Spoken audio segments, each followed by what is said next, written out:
Trump's tariffs, automaker Stellantis' 900 workers are also being temporarily laid off as a result.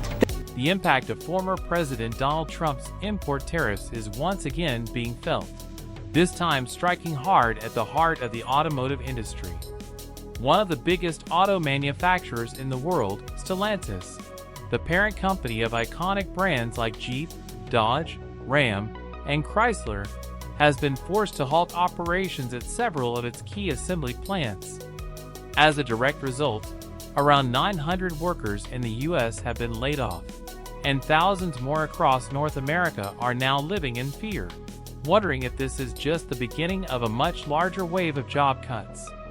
While many Americans support protectionist tariffs as a way to bring jobs back home, the reality on the ground paints a far more troubling picture.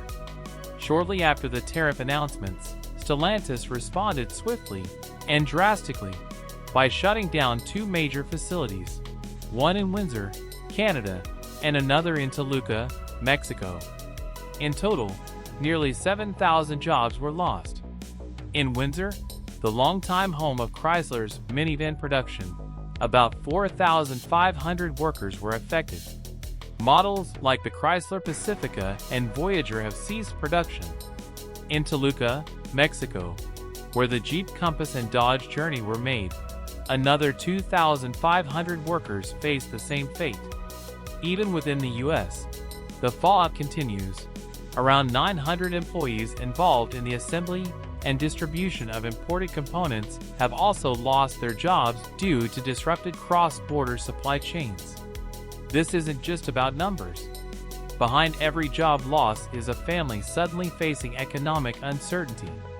Take A.J. King, for example.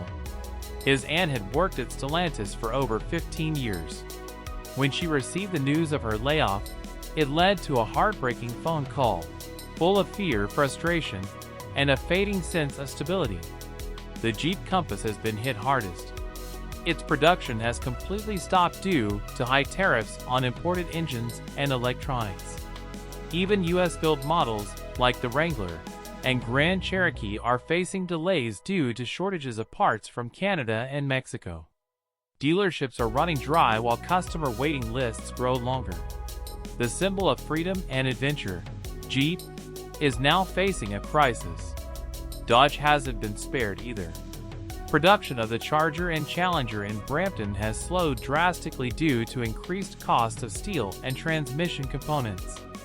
The Durango, built in Detroit, is also facing production delays due to part shortages. Meanwhile, Ram, a trusted name among contractors and farmers, is feeling the pressure too. The Ram 1500, assembled in Sterling Heights, relies heavily on engines from Mexico and electronics from Canada. Reduced hours and slower output are now the norm. Heavy-duty models are becoming scarce, and prices are rising, hurting rural workers the most. Even Chrysler, once a symbol of American luxury, now teeters on the edge. The closure of the Windsor plant has completely halted Pacifica minivan production. Dealerships have no inventory, and consumers have no answers. The entire auto industry is in turmoil. Industry analysts estimate that these tariffs could raise production costs by a staggering $177.7 billion, with Stellantis alone bearing $40.2 billion of that burden.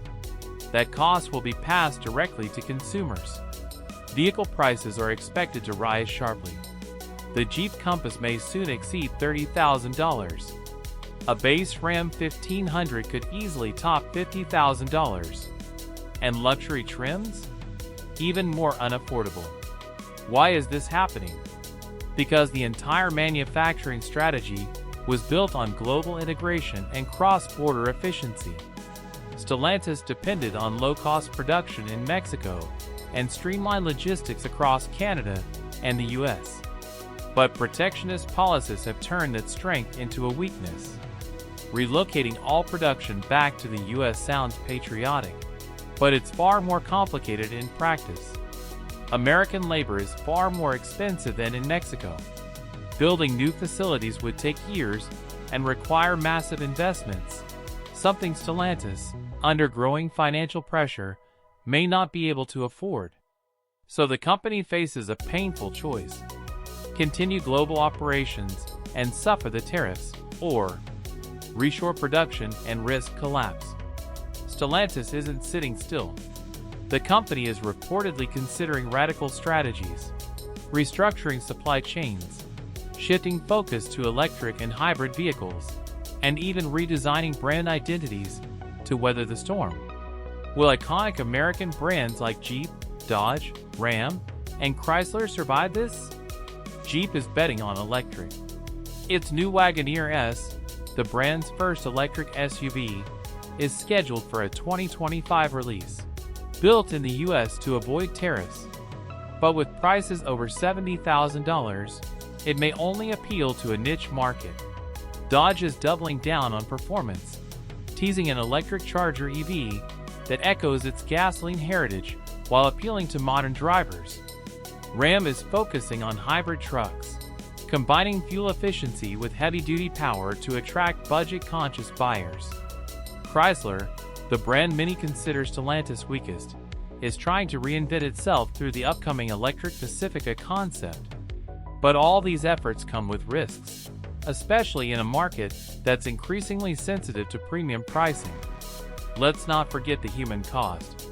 Across Canada, Mexico, and the US, more than 7,000 workers have already lost their jobs. Many others face an uncertain future as plants close and operations shrink. In Windsor, the Chrysler plant wasn't just a factory, it was a pillar of the community, supporting local businesses, schools, and families. In Toluca, workers who once took pride in building Jeeps and Dodges now face joblessness and shattered morale. Even in the US, the 900 American workers affected aren't just collateral damage. They were the backbone of a fragile yet efficient system that's now being undone. While Stellantis has promised retraining and severance packages, the sudden loss of income leaves deep emotional scars. Meanwhile, the company's bond with its customer base is fraying. Jeep fans are frustrated by delivery delays and price hikes. Dodge lovers miss the roar of muscle cars they can no longer afford. Ram truck buyers, many of whom are farmers or contractors, feel betrayed by high costs and low availability. Chrysler customers, often families relying on affordable minivans, are being pushed toward competitors. Social media is flooded with anger. Reddit threads and comment sections tell the story of a working class that feels abandoned by the very brands they once believed in. So, can Stellantis survive this crisis? History offers a glimmer of hope. Jeep evolved from a wartime necessity to a cultural icon. Dodge weathered multiple economic downturns.